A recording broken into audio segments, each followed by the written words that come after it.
बच्चों, आज हम पढ़ेंगे प्रोबेबिलिटी डेंसिटी कर्व। ये प्रोबेबिलिटी डेंसिटी कर्व यहाँ पर हमने 1s और 2s ऑर्बिटल के शो किए हुए हैं।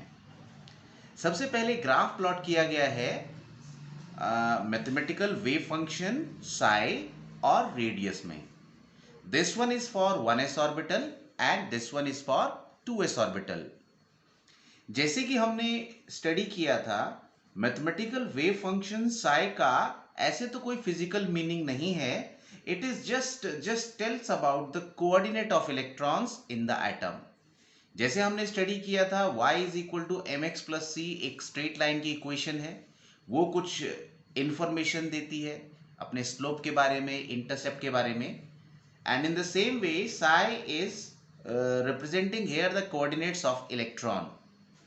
और इससे भी हमें कुछ वैल्यूज़ मिलती हैं, जैसे प्रोबेबिलिटी, एनर्जी।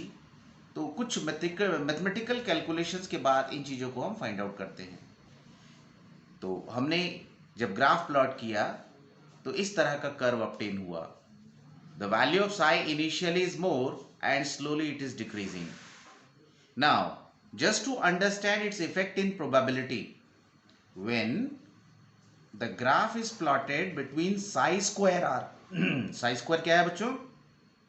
वेव फंक्शन का अगर हम स्क्वायर कर दें तो that represents the probability of finding electron.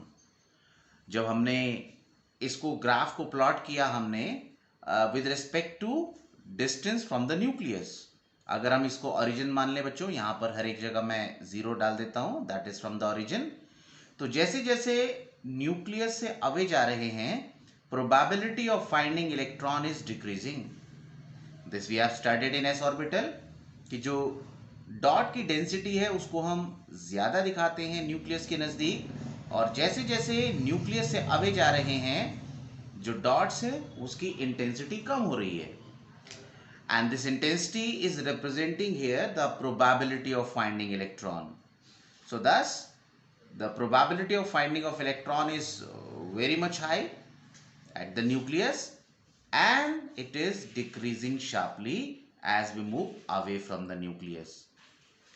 2s के लिए कर्व, जब वेव फंक्शन का हमने रेडियस के साथ प्लॉट किया, it is first decreasing, reaches to minimum and then increasing a little. अगर इसी का हम स्क्वायर कर दें, यानी अगर हम 2s ऑर्बिटल के लिए प्रोबेबिलिटी का रेडियस के साथ ग्राफ प्लॉट करें तो this kind of curve is obtained. ये कर्व शो करता है कि initially the possibility of finding of electron is very high at the nucleus, it is decreasing, reduces to 0, then it further starts increasing and then reaches to maximum and then further decreases. यहां पर बच्चों ये वो portion है जहां पर probability of finding electrons ने एक बार डिप लिया है। It touches the zero probability region. तो ऐसे पॉइंट्स कहलाते हैं नोड्स। तो नोड्स कौन से होते हैं? Nodes are the points where the probability of finding of electron is zero in this curve. तो इस तरह के जो पॉइंट्स हैं, अगर हम ऑर्बिटल ड्रॉ करें तो ये दो तरह के नोड्स बनते हैं। एक बच्चों बनता है रेडियल और एक बनता है angular. Now nodes are of two type, one is radial and other one is angular. जैसे बच्चों ये एक 2s ऑर्बिटल मैंने प्लॉट किया है। इनिशियली जैसे जैसे हम न्यूक्लियस से नजदीक जा रहे हैं, जैसे कि हमने 1s ऑर्बिटल में पढ़ा, probability of finding electron decreases. And let this is the imaginary boundary जो कि स्फेरिकल शेप में है। यहां पर बच्चों probability of finding of electron 0 हो गई। So this spherical surface here is creating node, and then further the probabilities increases and then decreases as we obtain this kind of curve. So this point is represented by this boundary here. तो इसमें यहां पर हमें एक node नजर आ रहा है। जबकि बच्चों एंगुलर नोड कौन सा होता है? जैसे ये हमारा p ऑर्बिटल है, ठीक है, ये सेंटर में न्यूक्लियस है and this is the plane which is passing through this center. This creates nodes or we call it nodal plane. तो बच्चों यहां पर p ऑर्बिटल में एक नोड है. कैसा नोड है ये? This plane node is called as angular node. This plane flat surface. ऐसे बच्चों अगर हम d को देखना चाहें, ये मैंने एक d ऑर्बिटल बना दिया. अब इसमें बच्चों एक प्लेन यहां से पास हो सकता है, एक प्लेन ये है. These are the planes across which the probability of finding of electron is 0. So these are also the nodal planes of d orbital. This one is p, this one is d. Now, how we can count the number of nodes? Number of radial node has the formula n minus l minus 1. n principal quantum number है, जबकि l angular momentum quantum number है. इसकी value s orbital के लिए 0 है, p के लिए 1, d के लिए 2 और 3 के लिए f है. जबकि नंबर ऑफ एंगुलर नोड्स निकालने हैं तो simply the value of l gives the number of angular nodes. और टोटल नंबर ऑफ नोड्स देखने हैं तो सिंपल इन दोनों को ऐड कर दें हम तो n माइनस 1 आंसर आएगा.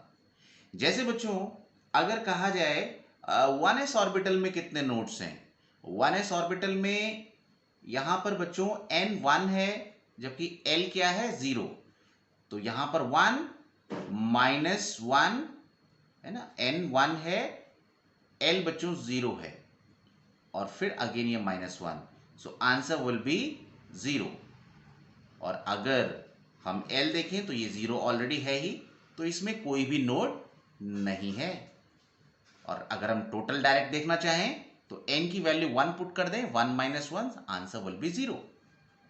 Similarly for 2s orbital, if we put the value of L and n 2 minus 0 minus 1, तो ये बच्चों आया 1. L की वैल्यू 0 है तो 0 एंगुलर नोड्स, 1 प्लस 0 1 आएगा. डायरेक्टली फॉर्मूला यूज करें, n की वैल्यू 2, तो 2 minus 1 is 1. In the same way we can find out the number of nodes for any orbital. 3s के लिए देखना है, डायरेक्ट कैलकुलेट करें, 3 minus 1 there will be 2 nodes. तो यहां फॉर्मूले में अप्लाई करें, 3 माइनस 0 माइनस 1, ये आया बच्चों 2 और ये जो वैल्यू है ये तो खैर 0 ही है, तो ये टोटल आंसर 2. इसी तरीके से बच्चों p ऑर्बिटल के लिए एक एग्जांपल ले लेते हैं. 2p में रेडियल नोड्स देखने हैं, n की वैल्यू कितनी 2, l की वैल्यू 1. तो इसमें बच्चों यहां पर कोई रेडियल नोड्स नहीं है. एंगुलर नोड p के लिए l है 1, तो overall 0 plus 1 answer will B 1. So 2p में n 2 है, 2 minus 1 that is 1. Taking one last example, 3p orbital में 3 माइनस l इज 1, तो ये आया बच्चों 3 माइनस p के लिए 1 आ गया और फिर 1, 3 माइनस 2 दैट इज 1. और यहां पर पुट करें बच्चों l की वैल्यू जो p ऑर्बिटल के लिए है दैट इज अगेन 1, तो 1 प्लस 1 कितना आया 2. So this 3p orbital will carry a total of n minus 1 nodes, so it will be 2. एक एग्जांपल लेते हैं बच्चों d का.